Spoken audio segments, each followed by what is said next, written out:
Ujna me fillu. Tani anglisht? Është e kështu me anglisht? Po anglisht, Anglisht. A, po më thonë. Stagiana pro. Altrina, po fillon kur vjen Benita? Po fillon. Okay. Hello. Because of me, if it's a demand of a UK website, but you don't have to because of me. I understand. Yeah, okay. It's okay, I mean, for me it's same, and in fact my presentation is in English, so it might be even easier in English, and perhaps for the others too. They are used to do it in English, so we can go on. So I'm really privileged, and it's not that I'm just saying it. AUK is close to my heart. Not only because my two kids, one was a student here and another one is now, but in fact having a good quality university in your country, it's really very important. And be coming from the field in trying to educate women, but men too, I'm really honored to be here, and it's a pleasure. So I'll start by two quotes. That one that I really like, that says, if you want to see where a country is heading, see how they treat their women.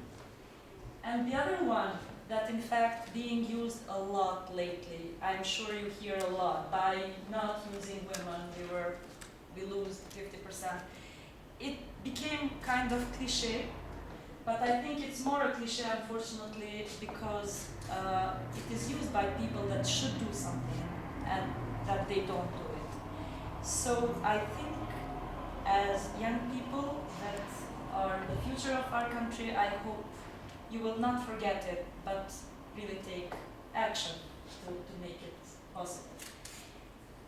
In this presentation, I will not really use a lot of statistics. I don't really think we have accurate statistics, unfortunately. They are not really reliable. Different reports, different people, different needs, everybody use different data, starting from the number of population going on. So I won't really rely, we will talk more generally. I will be short in my presentation, so I hope there will be questions and there will be interactive discussion with you. So I will start by talking a bit of what I do. I'm the country director of Women for Women International-Kosovo. It's an organization that works in giving skills and tools to socially excluded women to have a better life and to change it. Our goal as an organization is to have active citizens. So someone that will be able to not only know the rights, but ask for rights. Since 1999, in Kosovo, 31,000 women, more than that, have gone through our one-year-long program. How do we do this empowerment? We do it through social and through economic empowerment. For us, social empowerment is the life skills training. It's a one-year-long program. It's a holistic curricula that has 4 modules. The first module talks about women gain an income. It starts with a bit raising the self-confidence of women by also telling them, in this country, we do not have a calculation of how much a woman gains with raising children, with working at home. So we tell them a bit about that. We tell them about the opportunities. We tell them that a woman that is 40 years old, had no education and had not yet access to finance and to have income generation as money, as cash in her hands, does not mean that it's the end, that they can start. We see great results. I will use this opportunity to invite each of you, if you would like to come to our organization, to go to the field to see the results. So the second module is Women Are Well. We talk about health, we talk about environment protection, we talk about reproductive health and family planning. Part of family planning is decision making, and then we move into the third module, which is decision making. So So it's decision making in the family, in the community, in the society. All the way up to the elections, and trying to make women aware that their vote counts, and there is no one that can tell them, that should tell them for whom to vote. So there is a practical part of that. They do the groups for advocacy, they do establish political parties, they do a campaign. It's all part of our training. And then at the end is the module of building networks for support and advocacy. For us, that means associations and cooperatives mainly. Because we see that without economic empowerment, social empowerment is very difficult. You can tell a woman, she can know about it, but it's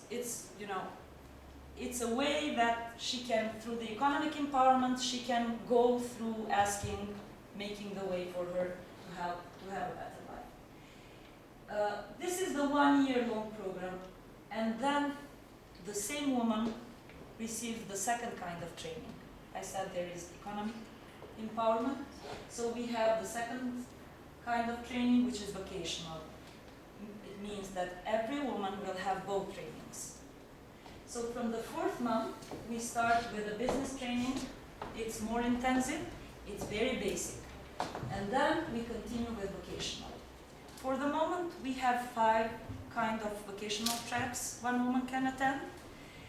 It's these that you see. It's horticulture, beekeeping, dairy products, handicrafts, and service industry. Service industry has 4 components. It's children and elder care, maintenance, retail. So, what our goal is, or what we have seen through our experience, is that 1 year is very good. But if we can support women with a bit longer, with something more tangible than only training, then the results are even better. Just to say that at the end of this 1 year, these both trainings end approximately in the same time. We have a graduation ceremony.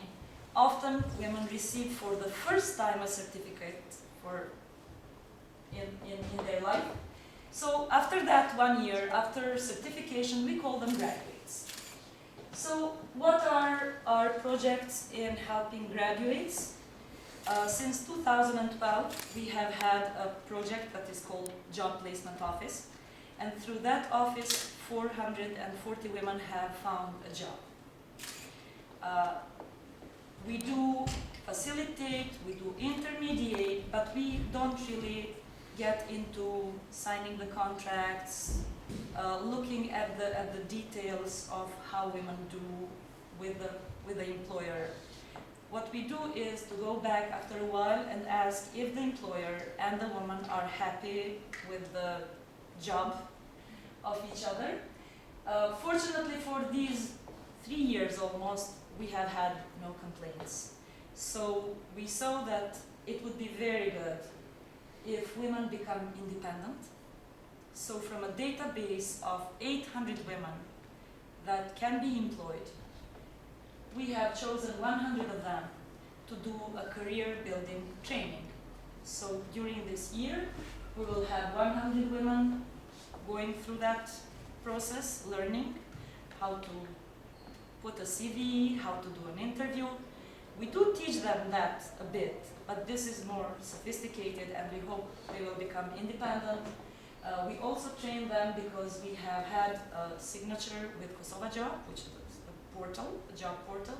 So we train them to also look for a job through that portal, how to use a portal.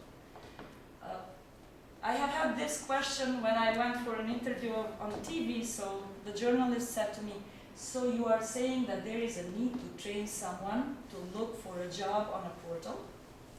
So it might be very unusual for you, but for women that we work with, believe me, it's very much needed. And in fact, what we are seeing is that perhaps there will be a need to do another training, which is ECDL or IT a bit, because some of them have never Some of them even have Facebooks, but what they have is having their children bringing the Facebook in front of them, so then they know how to use the Facebook, but not really the computer.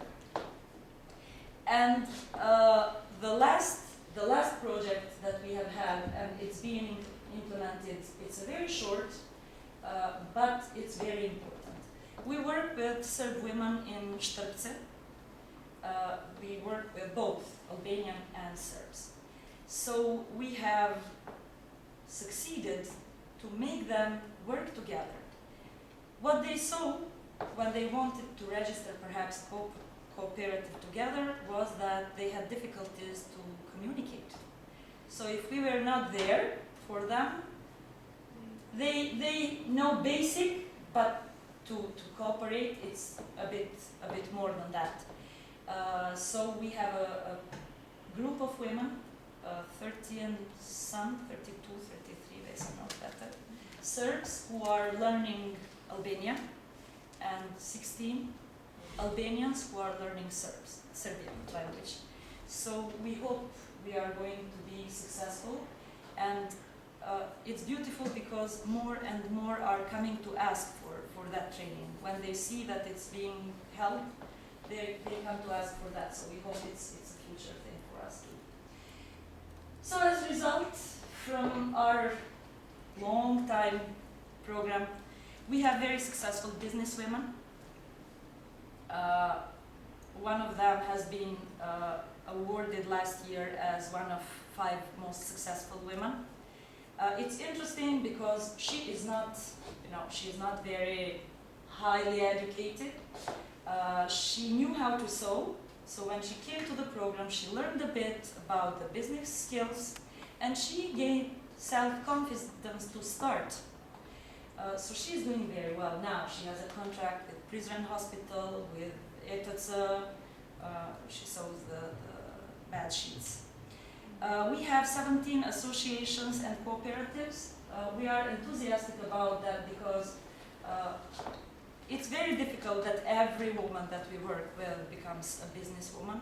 So in fact, we hope that our businesswomen will employ their friends from our program, and it is happening.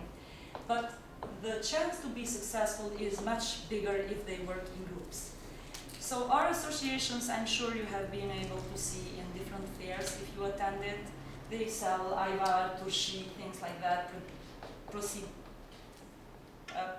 pickled peppers.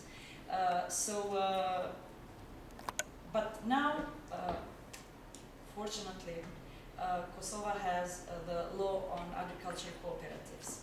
Unfortunately, we don't have a law on business enterprises. I hope there will be one soon.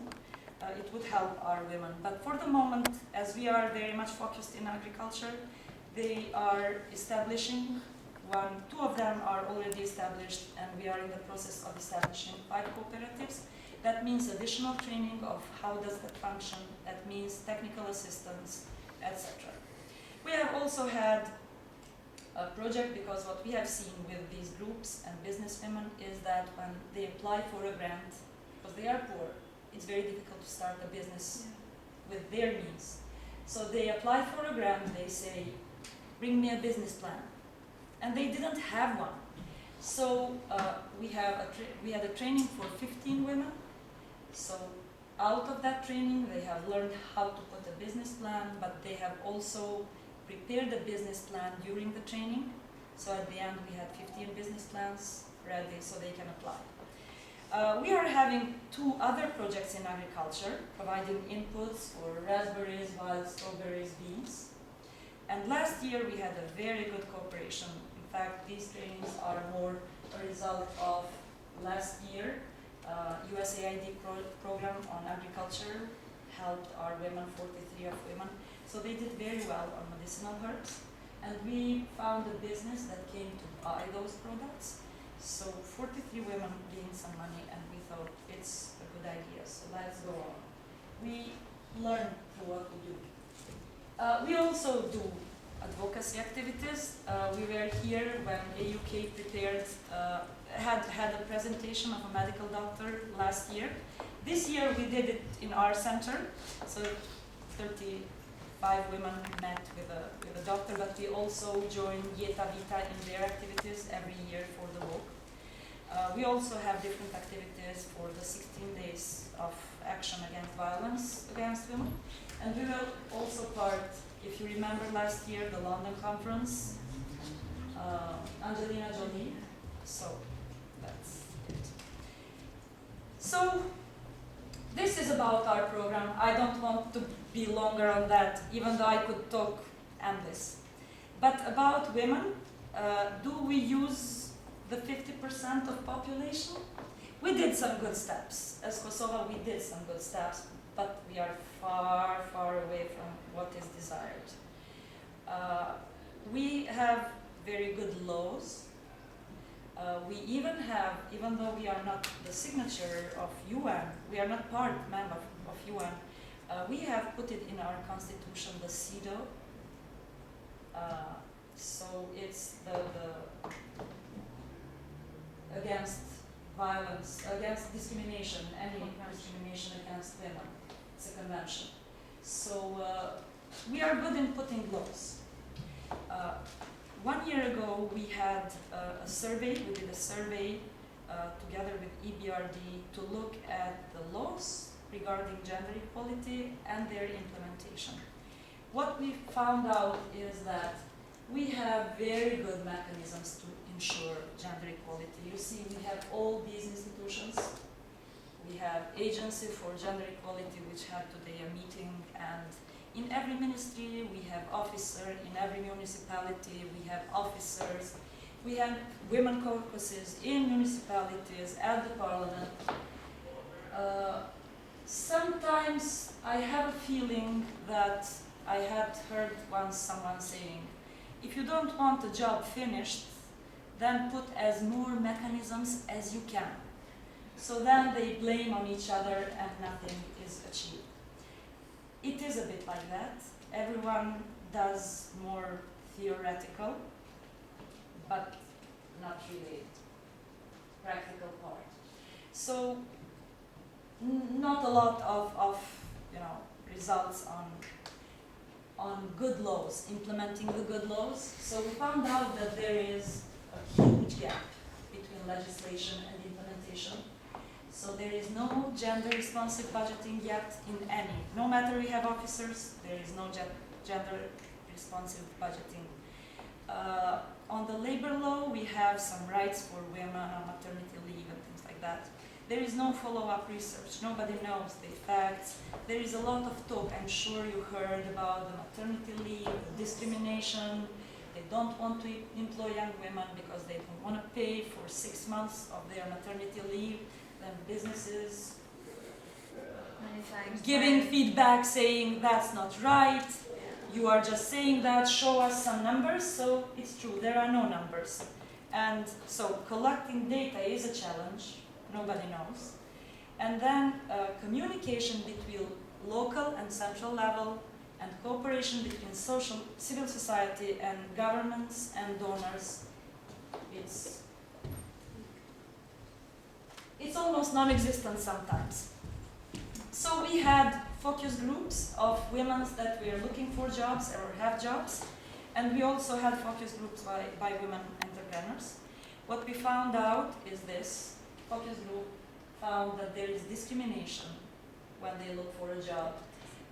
Lack of education and professional training. There are no policies, no strategy on that. What is the kind of education that large population needs and provided? Nepotism. There are inadequate working conditions. Maternity leave is a barrier. And then balance between family life and professional life is very difficult because there is no understanding that when a woman works, there is need to help her home. So with our program, we are trying to change the mentality, but it's a huge challenge. And what we see, and this is my personal observation, but I think my colleagues share that with me, husbands are supportive. Usually, in most cases, husbands are supportive. But you know that we live in large families, in rural parts, so the large family is not really supportive because there is kind of, the balance is broken And it's also, there is more need to help her because she's doing something out of the house. But the good part is that we see that once women start, then they are pushed. They don't really, Here. yes, Go. they just go. Yes. So then we have challenges by women that are entrepreneurs. Cost of financing a business and access to finance and property issue is very difficult. Family support, as I said, does not really exist in large family. Courage and self-confidence. It's yesterday there was a conference in Jakova, and even for women at high level politicians, it's still, because it's true that the society is not really happy seeing women. So it's usually, I liked the way Mimosa Kusari said, when they talk about men, they say Mr. da da da. When they talk about women, they say Mimosa, they call them by name. So it's kind of lack of respect, which is inside. So there is lack of programs to stimulate women's entrepreneurs, and for our women especially, there is lack of knowledge how to establish partnerships. So, what is definition of economic empowerment for women? I'm sure I don't have to tell that to you. You do that better than I do. The only statistics that I will use is here. You hear often that 11%, 12, 13% of businesses are owned by women. Honestly, it doesn't look that bad. But in fact, we know, people that work on the field know that often it's just a name on the paper. It's not for the woman, she is the owner, but she doesn't really know what's going on. And, but another EBRD study showed that when women are the real business owners, they are market-oriented, they are modern. And only 3% what we found was that our positions are decision makers. And this is, only 18.6% of women are economically active. I think that's a bit, I was a bit annoyed by that number because women are discouraged to look for a job. Yes. So you will not, expect someone that is poor to spend some money and go and put the name, because they know that there will be no job. And they say it. So they don't even try it. So this is why I'm saying statistics, it's all a matter of how do you interpret that? So there have been some movement lately to make conditions better to register a business. But I think this is why we see even more businesses closing. Because running a business and registering a business, it's two different things. And these are the laws that are, I don't want to go into all the details, but that are kind of on the paper, are ensuring all equal payment, professional growth, but it's not really happening. We see that not only with women that we work with, I think we see that with all the levels. We have seen that in politics lately. We have often been told there is a huge progress because you have the quota in the parliament and you have a woman president. Honestly, if it was not imposed by internationals, it would have never happened. So that's why then we saw, you see the government, so we went one step forward, or two steps forward, and then one step backwards.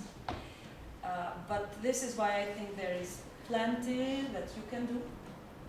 So I hope each of you will be wanting that when you start your careers, you will do what is not really done. And it was also mentioned yesterday at the International Women's Day. It is perceived, and I believe it is true, that once women get the position, they forget. They forget to support. And that's what they forget, the 50% of population. They forget that 50% of votes that they gain and they ask are from women. So when we visited the parliament, I asked them, because I had to be honest, I said, don't forget that there is a bottom up and there is the other side. So if there is no good bottom, there can be not good high level. So I hope that in the future you will be the ones that will change that you will not forget that you have to support women. I think you heard that Madeleine Albright said there is a particular place in heaven, a bad place for women that did not help women. So I see in the room it's only women, so I hope you won't forget. Thank you for listening. This is our program. I'm happy that a woman prepared. Can I ask a question? Yes, please.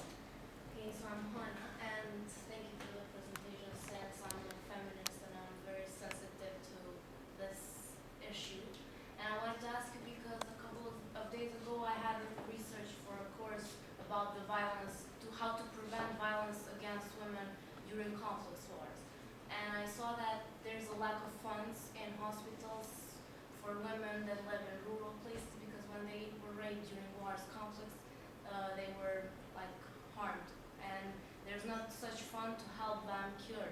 And also because most of the women here are Muslims, they have that sense of impurity.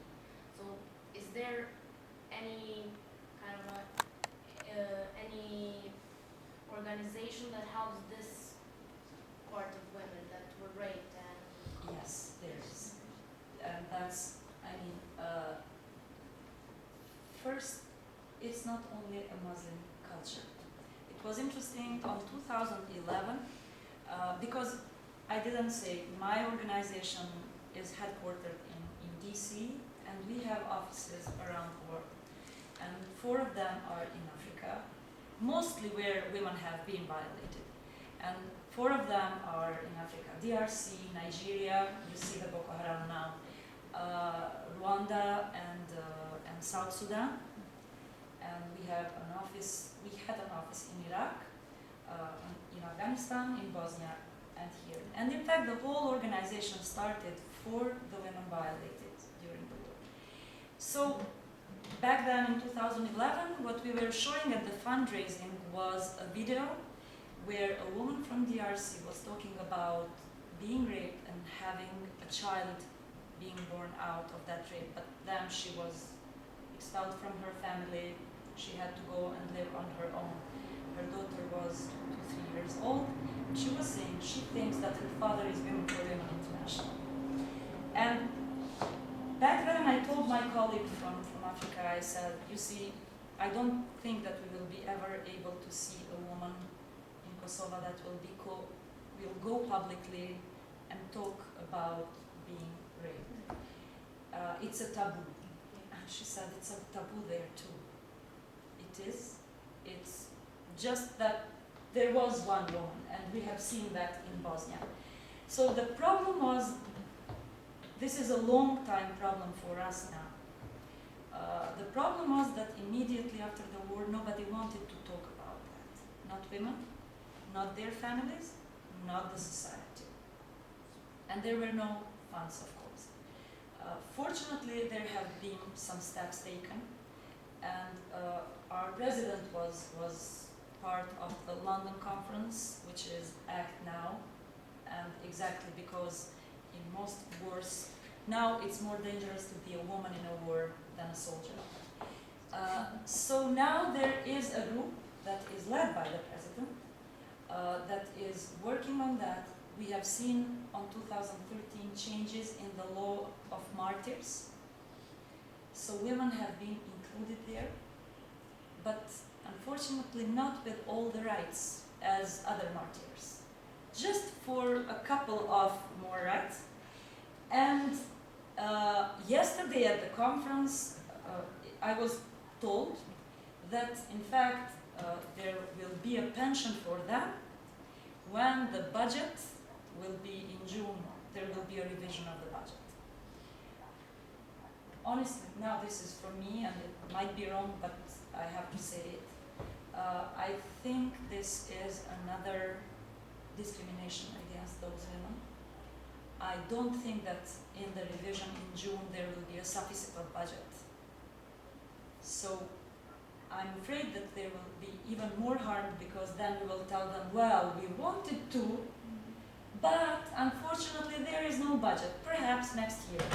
So we are postponing this, and the problem is also what was identified in London is that because there have been a long time after the war for us, now it's even very difficult for us to prove the violation, because there are methods, there are organizations that have been working for a long time. There is International-Kosovo, there is they have been, and they have those women. Even we have a group of women that have opened their heart to us and told us that they have been violated. They didn't want anything from us. They didn't want to do anything else. Just tell someone. That's what they told us. We have never told to any, to our mothers, to our sisters. Nobody knows it. Perhaps they know it, but they had no courage to say it, to tell. They have been visited once by my friend who is a psychiatrist, and she also, they asked if she would keep the secret. She said that they would need different treatment, each of them. We will try, I hope, because when they heard about the law, they were a bit encouraged. I hope that they will find the courage to share it more with the others, not only with us. Honestly, even not all of our staff knows it, because it's 24 of us, and you never know if something, so it's 3-4 of us that know who they are, and I hope we will be able to move forward. I think that when they heard that they can be a payment for them, they have started to think about speaking out, and yes, but I don't think there is a readiness of the society. They love saying, being a victim, feeling as a victim, as a society, saying we have 20,000 women violated during the war, so it gives kind of an opened card to play with that, but they don't really know what that means for women at the field. I think there should be more work by women, like Elisa Hoja had some, perhaps you have heard it. There was a huge event for that. There were a lot of people there, so I hope these small steps, they still did not produce real action, but I hope we are starting to do something for them. It's been a long time, and I think we owe them. Yes, please. First of all, I just want to say that I'm honored to hear such a presentation and to know that there is an organization like this in Kosovo, because it's really hard, and I think that no one knows except women how hard it is to live in a society where people may say that they believe in gender equality, but they don't really. Thank you.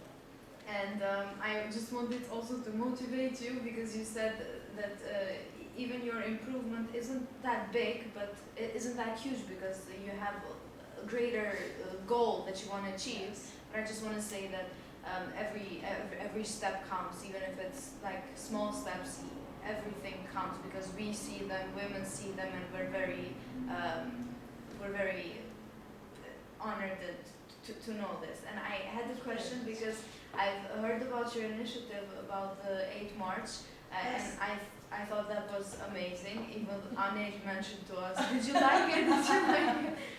And so I wanted just to know whether there were people that were interested in this, and how many were, and Yes. So, thank you. You see, I was thinking to mention that later. Yes, as I said, you know, economic empowerment really helps change of mentality. As you are saying, you know, we see the impact later, and we see the most impact if there are 2, 3 very successful women in the community, then they change and the other women follow. In our program we have the role model woman, which are our graduates that have been successful. So every group, our groups are 20 to 25 women. Every group will have the opportunity during the training, the social empowerment training, to meet with one of those women and to hear their story. The reason is that usually women say, well, yes, you were educated on time, so they cannot really compare with a woman that have had an education on time and had a normal life. But if they see a friend that was able to do it, then they are motivated. So this is the goal. What we see is that there is no long-term planning that they do. It's very normal. I mean, and the investments that they do, it's something that they invest today, and for this season they will get some money. They usually put some money for next year, even if it's a small gain, but the nuts were something that we saw as a long-term solution. Because a nut lives very long, you plant it once, and it produces a lot. So one nut can, after 3 years, can give an income of hundreds of euros to one woman. But to plant today, she doesn't have money, so to plant today a tree, to wait for 3 years, doesn't really make sense for them. So we wanted also to create a bit this connection between people that do have money to give, that to also create a friendship between them, because we tend as a mentality to help people that we know. We know a family that is poor, every once in a while we send some money and things like that. But to give money for someone that you don't know, I think it's more important, and to get people to know. And there is this huge distinction now between the city and the village. I don't know, there was not before. How did that come? I'm not really sure. So I hope that when people give and are able to go back to visit the family that they helped, to see their nut. In a city you cannot plant a nut, you don't have a land, but you can have a nut somewhere that will help someone. It went very well. I think by now we have approximately 120 trees that we can donate, but we know that people did give money, they did not reach us yet. So apparently there takes a bit of time to make the transfer from one bank to another. So we will be waiting for a couple of days more. But it's for the first time, we plan to have this traditionally. So for the first time, it did not go bad. Actually, it went well, but we have some more ideas for next year how to do it. And I hope that we will get also this this friendship, this spiritual kind of connection between people. That's the wealthy people and the poor people. So thank you for mentioning it. I also have I want to know more about the first steps of that organization. How do you actually motivate women to to be part of this organization? Because you mentioned, I think, that you take a role model from that organization and that tell the story to other women.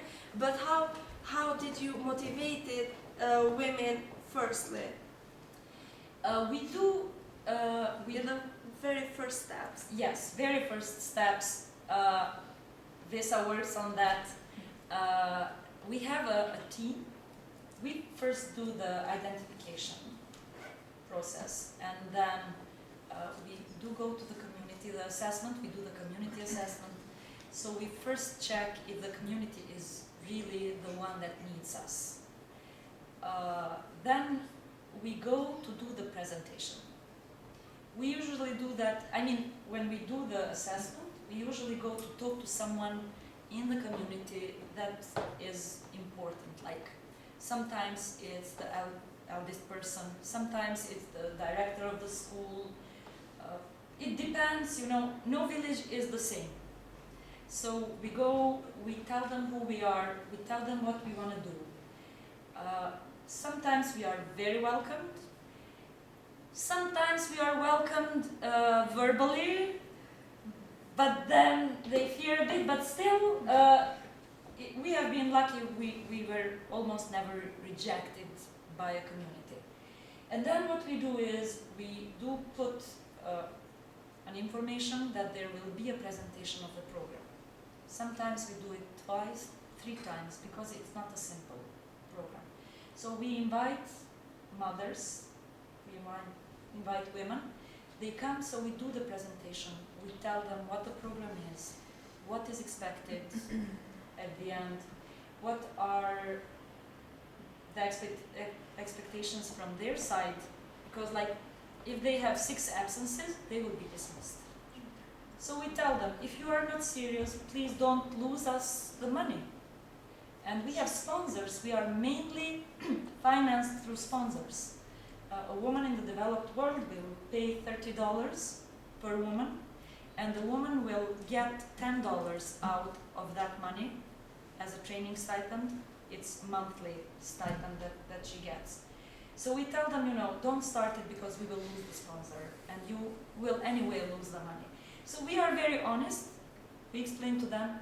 We give them some time to think about, and then 1 week, 2 weeks. It depends also on our schedule, but also on their will, and we go back. Sometimes it's easy because there is someone from the community that has family or friends that have already attended our program. So she is able to tell her friends what we do. Sometimes not, but we go back. Sometimes we have to go 3 times in order to be serious. So unless we have a group of 45 to 50 women, we cannot go into that community because we need at least 2 groups of women. So we divide them in groups of 20 to 25 women. And then that's how we start. A trainer, we have 5 life skills trainers. They are very experienced. All of them have at least 8 to 10 years of experience working in this organization. So they know the mentality very well. They know how to start, how to talk to women. The results are sometimes impressive because women will share things that they have not shared ever. And they share that with the group. So it's a beautiful dynamic. Now that we have been spread more and more, it's getting a bit easier because people do know about us and see us about sometimes in media. But that's how we start. The role model will go much later. It's during the training, one of the trainings. She will be kind of the trainer of that training, talking about her. Thank you for yours. Yes, please. What's the age group of women that you're working with? Is it very various, or you get It is. also quite old and quite young women? We do get from 18 to 55, sometimes even up to 60 years old women. We have decided to go up to 60 because sometimes women that are more aged, from 55 to 60, they give a different dynamic in the group because of their life experience. And because of their kind of, still they are more, more secure in, more self-confident. So they spread that. So we don't perhaps expect big results with that woman, into economic empowerment, establishing a business, because it's a bit late. For this mentality, 60 years old. But because of the group, because of spreading that to other women, this is why we do in Poland. So the age is. But for the career development that I mentioned, we were funded by Helvetas, and that's for young people. It's young employment. So there is a constraint, an age constraint up to 35, which is very low. It's not fair, I think, but that's what their condition was. Yes. Just as additional one, I'm Yes, sorry. please. From the younger women, let's say until they're 30, how many of them do they have, let's say, primary and secondary education, or many of them would have only primary education, although by law they should have secondary one, I guess, too, but... Well, usually it's, I don't know, it's very various. We don't really have those statistics. We are just developing our monitoring and evaluation, even though we do. I mean, we do the monitoring and evaluation, we do a baseline form when they start. At the end, the endline form, then we have the follow-ups. We go after 1 year and after 2 years. But up until now, we were sending all those data to HQ, so they have this. But we never analyzed how many women, in what age, what level of education do they have. Just to say why, I was just thinking... No, it's okay, please. For example, one area where, especially for younger women, or maybe not, it depends, I guess they would also have a lot of carriage in dealing with the household and young children, if they would have them. But some sort of evening school where they could finish at least the secondary education or something. I mean, I was just thinking if that's possible in certain communities where, let's say, these are not villages but smaller towns, to say so. Because I'm just wondering, for some of those young women, maybe there is also possibility to be some sort of administrative assistant or something, or maybe I'm completely wrong. You Maybe see, it's just the challenges by our women. The second one says lack of education and professional training. And this is exactly, you are very right, Perhaps it shouldn't even be a formal education like we had before, like night school, doing it, secondary school or even primary. But nobody is thinking about what can be a training, a vocational training, not professional, but something that will help these people generate incomes from that. It doesn't exist as a culture, unfortunately. And I mean, not as a culture, not as as a strategy, I understand. a policy, a government policy. I don't think we yet think as a government, as a society, we don't really take care of poor people. There is, for me personally, now please don't take this as women for women, this is my personal opinion. As a government, we have no vision, because if we don't want to use not only the 50% of population which is women, but in general the other percentage, many of these apply for men too, unfortunately. And there is not yet a vision, and I really hope that there will be the time when we will be starting. This is why, as an organization, sometimes we joke in our organization, we say, because you see we have a whole variety of graduates. We have some that doesn't really move from the position where they have been before. So what can we do? And there are some up to very successful business women. So on USAID page you can see our graduates that have had grants and are now very successful businesswomen. It cannot be better than that to see that. So what we say is, we are kind of primary school. So, you know, every child has to go to primary school. And then you have children that go to secondary, go to university, up to PhD. Not everybody that goes to primary school becomes a PhD. So for us, these women that become successful businesswomen, that are having a better life, having a business, having their own sort of plan where to head, we call them our PhDs. I'm sorry, no offense, Venera, but they are our PhDs after our primary school. So we even have illiterate women. But in a way, it's nice to see that they don't all have to be very educated or to know a lot to become business, because they are in agriculture. So if they can put a simple business plan, calculate, do bookkeeping, that's right. They move forward, and they provide for their family. And the beauty is that what we see is that they educate their children. And what we see is, because we do teach them, in all these conferences and conventions and things like that, it's the lack of discrimination of girls. So with our graduates, we mostly see, of course we cannot move into every house, but we mostly see equal treatment of boys and girls. And this may be the last question. I know the organization name is Women for Women, but I wanted to ask, is there a man who's interested in this organization to help? Yes, we have.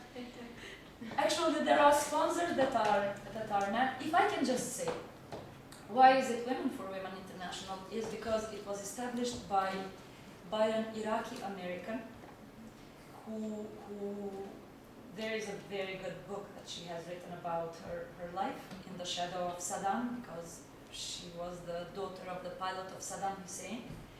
And then when she was, I think, 18, 19 years old, her mother married her to an Iraqi American who was much older, that she didn't love. So she was very unhappy, blah, blah, blah. And after the marriage, she has tried. She was blaming her parents for marrying her. And after a while, when she understood that she cannot love that man, he raped her. So she divorced him and started a new life in the United States, started to study, and then she met another wonderful person. And they were both students. He was a student of PhD, she was a university student, because she was very young. So they were saving money for their honeymoon. And then she saw women of Bosnia, raped women of Bosnia on TV in the camps in Croatia. So they decided both to give that money to those women. So they didn't go to a honeymoon, they gave that money. She went to the camps, met with them, gave the money. And then what she did, she was poor. And she was collecting money from her friends and giving them to those women. And then when Bosnia was free, they moved back, but this is how the program started. And this is why it was Women for Women. And this is how the sponsorship was born, in fact. A woman that doesn't know a woman in need will help her, a bit like Arnas. And then she was awarded by Clinton then, when the Dayton Agreement happened in '96. She was awarded, and then the organization started to go up. Oprah was a big supporter. And after Zainab Salvi, that's her name, after she would participate in Oprah shows, the last show we had 14,000 sponsors after that show. So this is how the organization became big, but that does not mean we have, first in our board in US, we have 2 men. One of them is the husband of Zainab Salvi, who is also the co-founder with her. And we also have staff, we have sponsors who are men. And for sure, if we didn't have the support of men on the ground, we wouldn't have been successful. So we see that happening, and we are also planning in other countries, like in Afghanistan, in most of the countries, but it depends on what is the problem. So in Afghanistan, they have studied the Quran, and they found, in fact, the misinterpretation of Quran about the rights of women. So what they do is that the organization trains the mullahs, and then mullahs teach men at the mosque what are the real rights of women. And this is the men's engagement. We call it the men's engagement component. In DRC, they train the military, because the rapes happen mostly by military. So just for your information, perhaps it's too long, but in DRC, one of the topics that they train is that, in fact, people who rape HIV/AIDS sick woman will get an HIV also, will be sick. So it's, you have to find a way to motivate sometimes men not to do what they do. So we are thinking, when we did this 16 Days of Violence campaign, we had a policewoman that works with gender, with family violence. She came, and we have had men and women in the same room talking to her in our Women's Opportunity Center with our offices are.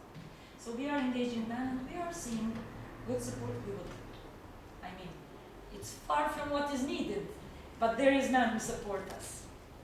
There are men who support us. So I have one more question. Can we, for example, as students, be part to help you as an activist for this organization? You are mostly welcome. In fact, I didn't know Venera was here today. I was going to bring the certificate of appreciation. When we did a survey, there were students from AUK, perhaps they are graduated now, that did go to the field, that helped us with filling the forms. It was a wonderful cooperation. Thank you, Venera. It was the initiative. Well, sorry, Yes, please. probably do not know it because I've been away. I think for 1.5 years. Venera. It's possible.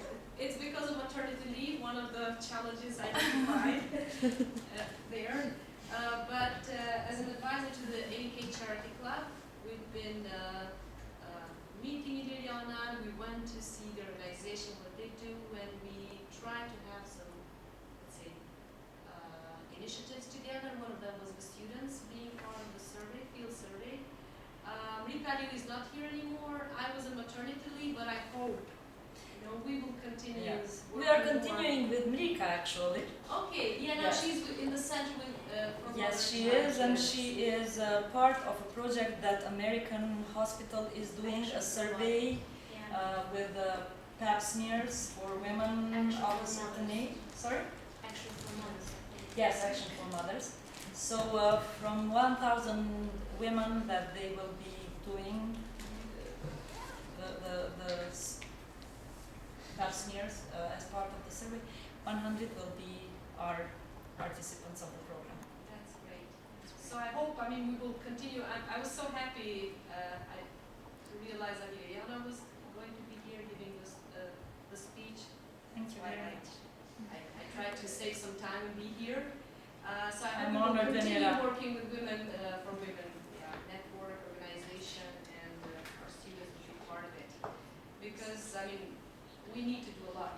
I'm not very happy with the number of students present here because we should be more and more here, talk about women and women's rights all the time, keep talking about it, contributing to it, because at the very bottom of it, it's we need to have equal opportunities. We're just looking for equal opportunities.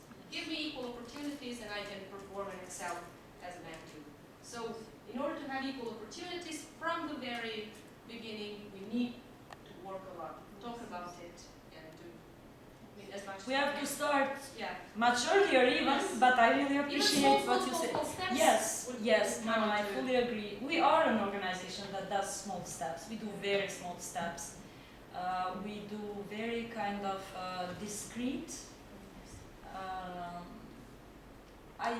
I am afraid that sometimes, you know, people make big noise About about much ado about yes, nothing. too many Yeah. conferences and Exactly. and then people, in fact, have an impression that is so much done for women. And in fact, one of the men that came to our center that day, he said, well, you know, are you going to the moon? Because it's far too much than what it should be. So we saw that, in fact, there is so much need for us and you and someone that doesn't only, you know, make these big conferences where people can repeat and be proud of what they did, because there is still no space to be proud what we did for Gem. So I'm sorry to say. I wouldn't love to finish on the negative note. we did some good steps. We did some good steps.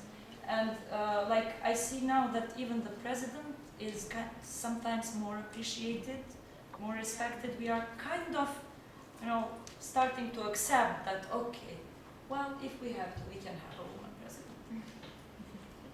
And I think, I mean, even if we sound like a broken record, we have to keep doing that. I mean, there is no other way. Yes. So Yes, I please agree. don't be, maybe, sometimes, maybe even, they make you feel like, I mean, people that don't believe in equal rights, and that, you know, it's a dead cause, but we have to be like a broken record. Yes. It is not a Equal It opportunities, is. we're gonna Yes. fight for it, even if you make a small step, like, if you go and just talk to a woman that is part of the Women for Women network, that is your contribution. So you did something, you believed in something, and you did something for that. So, I mean, we don't have, as Iliriana seem to have big conferences and Yes. make so much Together noise we about can. it. We can. I'm sure we can. I mean, the results are very encouraging. Believe me, I really encourage you to come to visit those women. We try to put them as more as we can on the Facebook. It's not only for people to see our results, it's also for our women to see our results. So they are then motivated. When you see something that is going positive, it attracts women. So we want to show them that it is possible, it is happening, and it's really, for real, we see now, and we see that even in some communities that we didn't really hope, we see sometimes changes. And as you are saying, small step, like for us, even if the group of women in the village decides to go to the municipality and ask for the garbage containers to have them in their village, that shows that we did achieve the results, talking about the garbage everywhere and infections and diseases and health and things like that. So we see these things happening, and we are encouraged. We really are encouraged. And what I hope is that, I don't really love this expression, but still, women's organizations will understand that there is space for everyone, and if we coordinate ourselves nicely, we will also move forward, but not also step on each other's foot. So there is space for everyone to do something.